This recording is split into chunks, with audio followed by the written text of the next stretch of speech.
आज से हम नाम वाली अभिक्रियाओं की सीरीज को कंटिन्यू कर रहे हैं। हालांकि नाम वाली अभिक्रिया की सीरीज हमने पहले ही स्टार्ट कर दी थी, जिसमें हम पहले 3 वीडियो आपको दे चुके हैं। तो ये चौथी रिएक्शन है कैलिजारो अभिक्रिया। जिन्होंने अभी तक नाम वाली अभिक्रियाएं 20 अभिक्रियाएं आपको मैंने बताई थी पूरी किताब से, वेरी वेरी मोस्ट इंपोर्टेंट, तो वो जाकर देख लेना। जिन्होंने नहीं देखी है तो उनके लिए मैं नीचे लिंक लगा दूंगा डिस्क्रिप्शन में, तो वहां से जाकर चेकआउट कर लीजिएगा कौन सी वो 20 अभिक्रियाएं हैं जो आपको पहले पढ़नी है। राइट, चलिएगा। तो ये कैलिजारो अभिक्रिया चौथे नंबर की अभिक्रिया है, यानी चौथे नंबर। फिर नेक्स्ट इसी क्रम में आगे बढ़ते रहेंगे कैलिजारो अभिक्रिया, फिर जो भी अभिक्रिया होगी क्रम से आगे बढ़ते रहेंगे। ठीक है, तो कैलिजारो अभिक्रिया को समझते हैं। पहले इसकी थ्योरी क्या है, थ्योरी को समझो। कैलिजारो अभिक्रिया की थ्योरी क्या है? अल्फा हाइड्रोजन विहीन, यानी कि जिस पर अल्फा हाइड्रोजन नहीं है। विहीन का मतलब ना होना। ठीक है, अल्फा हाइड्रोजन विहीन एल्डिहाइड, जैसे कि फॉर्मेल्डिहाइड। फॉर्मेल्डिहाइड होता है वो अल्फा विहीन हाइड्रोजन, अल्फा विहीन या अल्फा हाइड्रोजन विहीन एल्डिहाइड होता है। अल्फा हाइड्रोजन विहीन का मतलब क्या है? पहले तो यही चीज समझो। अल्फा हाइड्रोजन विहीन, इसका मतलब क्या है? इसका मतलब समझो। पहले इसमें एक वर्ड आया है, पहले इस थ्योरी को, पूरी थ्योरी को आप समझ जाओगे, लेकिन उससे पहले एक चीज समझो। अल्फा हाइड्रोजन विहीन एल्डिहाइड, इसका मतलब क्या है? एल्डिहाइड, जैसे कि आप समझ रहे हो, एल्डिहाइड नॉर्मली कौन कौन से एल्डिहाइड होते हैं? एल्डिहाइड आपका जैसे कि HCHO, ये फॉर्मेल्डिहाइड है। CH3CHO, C2H5CHO और आपका C3H7CHO, ये सारे क्या है? एल्डिहाइड है। ओके, जैसे कि इसका नाम फॉर्मेल्डिहाइड है, इसका नाम एसिटल्डिहाइड है, इसका नाम प्रोपेल्डिहाइड है। इसी तरीके से आगे आगे बढ़ते चले जाएंगे। तो ये सब क्या है? एल्डिहाइड है। ओके, लेकिन हम बात कर रहे हैं ऐसा एक एल्डिहाइड जिसमें अल्फा हाइड्रोजन ना हो, अल्फा हाइड्रोजन विहीन एल्डिहाइड। तो अल्फा हाइड्रोजन का मतलब क्या है, वो चीज यहां से सीखोगे। देखिए, जैसे ये लिखा हुआ CH3CH2Br, मतलब क्या है? C 2 बन रहे हैं, तो मतलब 2 के लिए क्या?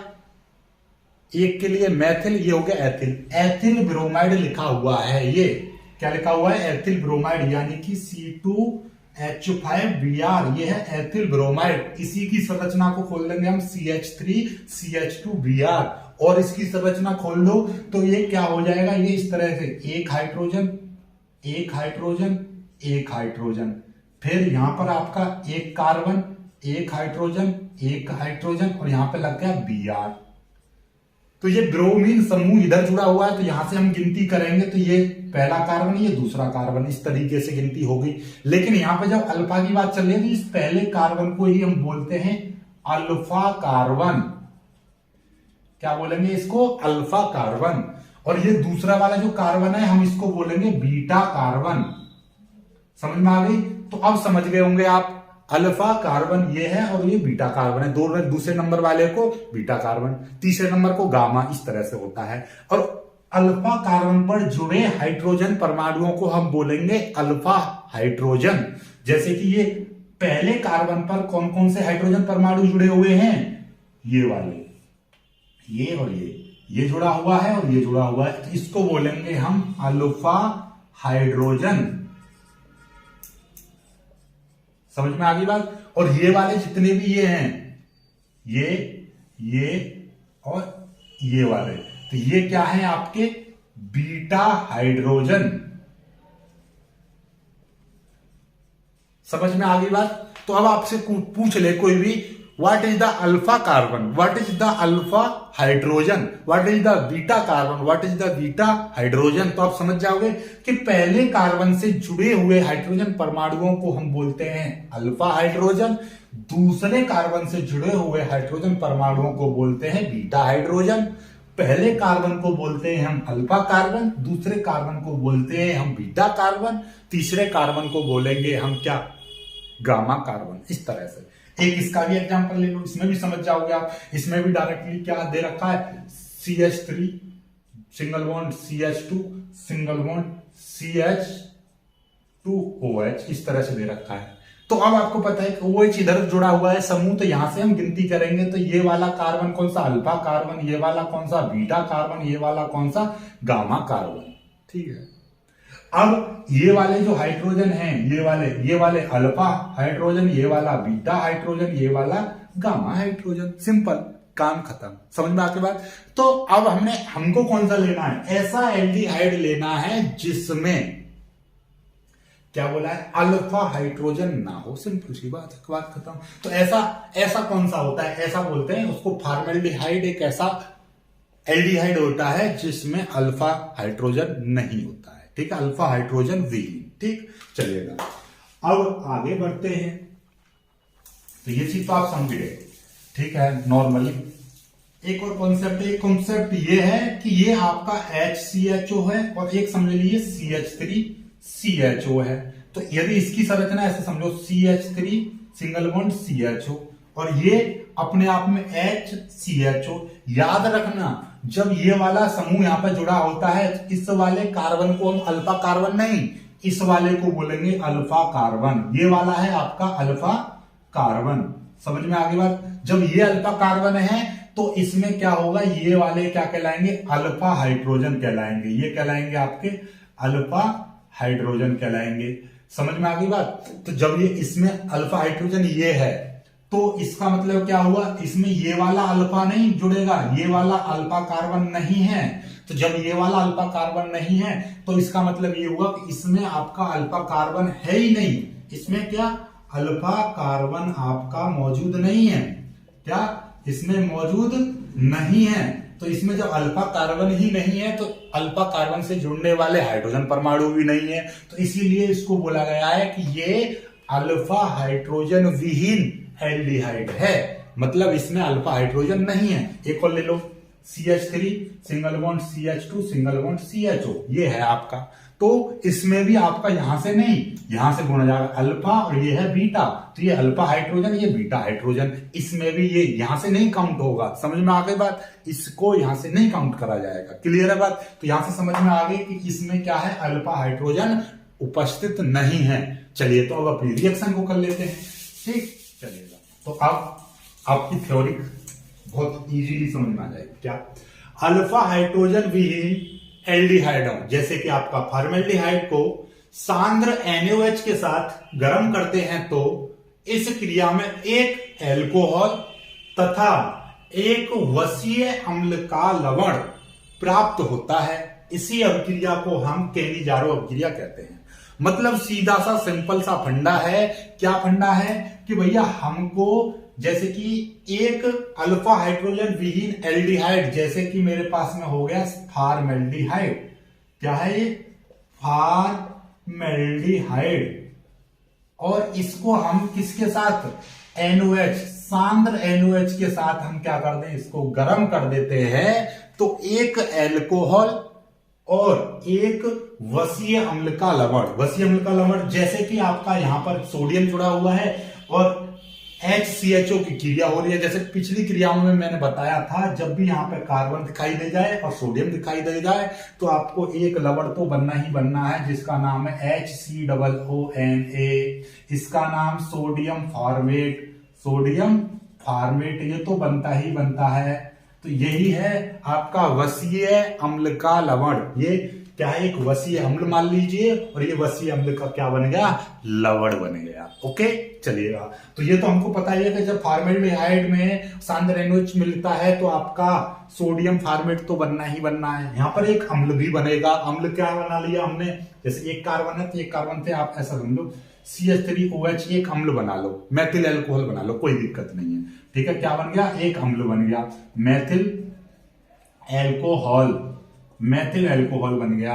देखिएगा क्रिया हो गई कंप्लीट। क्या थी, अल्फा हाइड्रोजन विहीन कोई भी एल्डिहाइड सांद्र NOH के साथ गर्म किया जाता है, या अल्फा हाइड्रोजन विहीन एल्डिहाइड सांद्र NOH के साथ गर्म होता है तो एक एल्कोहल और एक वसीय अम्ल का लवण बनता है। इसी क्रिया को हम क्या कहते हैं, केनिजारो क्रिया कहते हैं। सिंपल तरीके से याद हो गया, थ्योरी भी याद होगी, क्रिया भी समझ में आ गई आपको।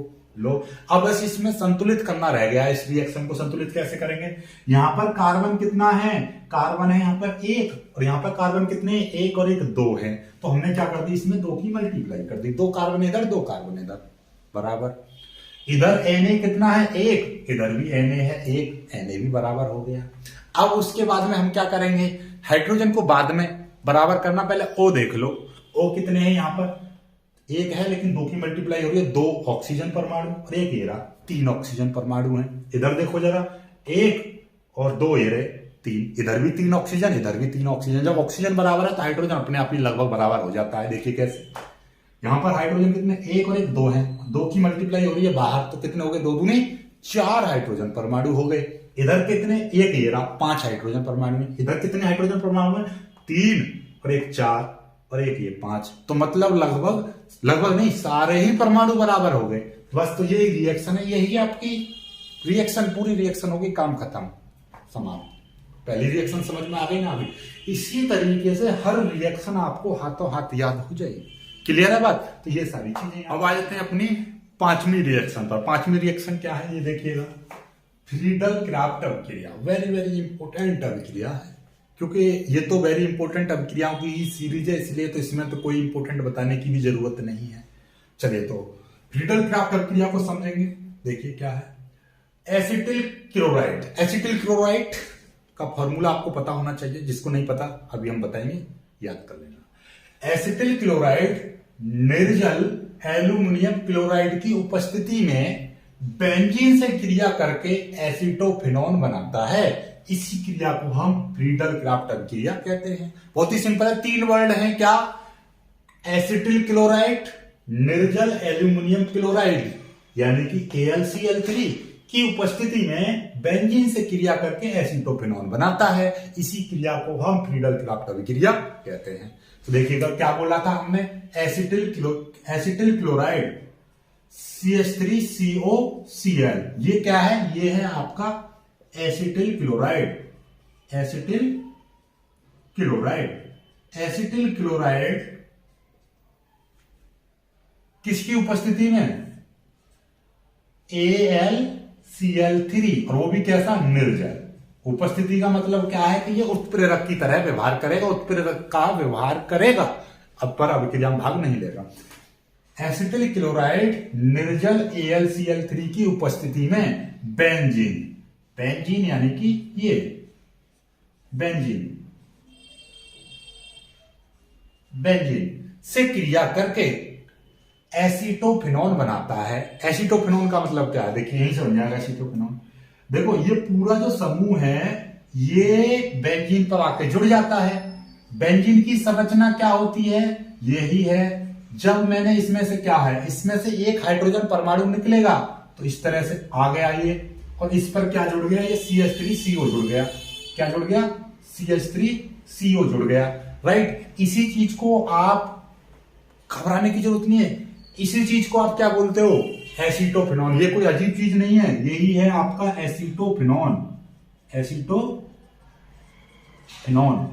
बन गया। प्लस अब क्या, जब ये सारा चीज यहां पर जुड़ी होगी तो यहां से एक हाइड्रोजन परमाणु निकला होगा, यहां से एक हाइड्रोजन परमाणु निकला और यहां से ये Cl बचा, तो यहां से Cl और H जुड़कर क्या बना लेंगे? HCl, हाइड्रोजन क्लोराइड, ये बन गया। अब एक चीज और सीखो, ये बेंजीन जो होती है, बेंजीन का फॉर्मूला होता है C6H6। इसकी संरचना का, ये जो संरचना है यहां पर, इसका मतलब ये है कि ये यहां पर CH है, यहां पर भी CH है, यहां पर भी CH है, यहां पर भी CH है, यहां पर भी CH है, यहां पर भी CH है, और इस तरह से होती है। और यहां पर क्या है? एक CH और यहां पे डबल बॉन्ड, एक खाली, एक डबल बॉन्ड, एक खाली, एक डबल बॉन्ड, इस तरह से होती है संरचना।